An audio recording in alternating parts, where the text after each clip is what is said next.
ஒரு மோகினி அவதாரம் எடுத்து காலி பண்ணாங்க ஐயப்பன் மேட்டர்ல. ஐயப்பன் எங்க வந்தாரு? தொடையில வந்தார், சிவன் தொடையில இருந்தாங்க. சிவனை யாரு?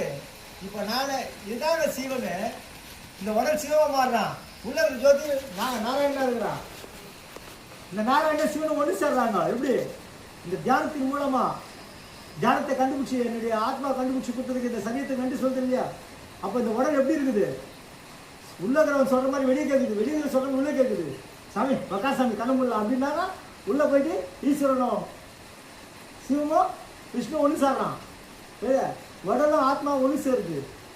உடல் சேர்ந்து ஒரு சக்தியை உருவாக்குது. எதுக்காக? அப்பா இப்போ இந்த உயிரை காப்பாற்றணும். என் பசுவன் காலில் அடிபட்டுக்குது. இந்த 4-5 ஜீவனை குழந்தைக்கு பால் அந்த குழந்தைய காப்பாற்றணும். இங்கே இருக்கிறது உங்களுக்கு எல்லாம் என்ன பண்ணணும்? இதுக்கு ஒரு சக்தியை உருவாக்கு சாமி, கொடுக்காமி பண்ணு சாமினா இந்த ஒரு சக்தியை உருவாக்குறதுக்கு தான் தியானம். இல்லை நீ இப்படிலாம் பார்க்க வேணாம். அதே நாய்க்குட்டியில் ஒரே ஒரு குட்டிக்கு ஒரு சக்தி கொடுத்துக்கலாம். இதே நாய்க்கு ஒரு சக்தி கொடுத்துக்கலாம். ரொம்ப பத்துட்டு வராம அதனால சொல்கிறேன். அப்படி கை காமிச்சு விடுறதுக்கு காரணம் தான். சாதாரணமாக இல்லை. ஒரு யோகி சுற்றி யார் இருப்பாங்க தெரியுங்களா? அப்பெல்லாம் அந்த காலத்தில் இப்போ கூட இருக்க தெரியுமா? கைலாசமாக போனீங்கன்னா ஒரு யோகி உள்ளே போகிறாங்க வராங்கன்னா ஒரு நாய்க்குட்டி தான் வரும். ஏன் சதவீதம் பாடலாம் போனீங்கன்னா ஒரு யோகி மேலே போகிறாங்கன்னா ஒரு நாய்க்குட்டி வரும். அது இருந்தால் கருப்பு நாய் என்ன சொல்லுவாங்க தெரியுமா? ஏன் இப்போ நான் என்னை சுற்றி யாருங்க இருக்குது?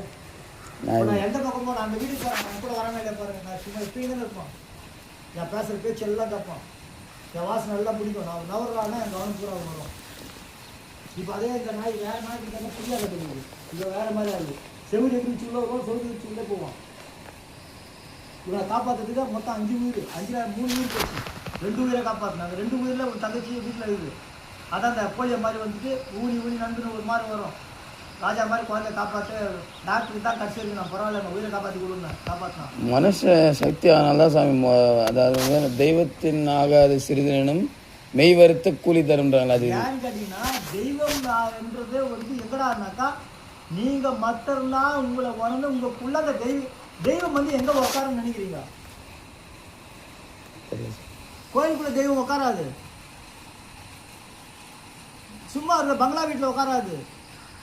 கோடிக்குள்ள கொட்டை வீட்டில் உட்காராது.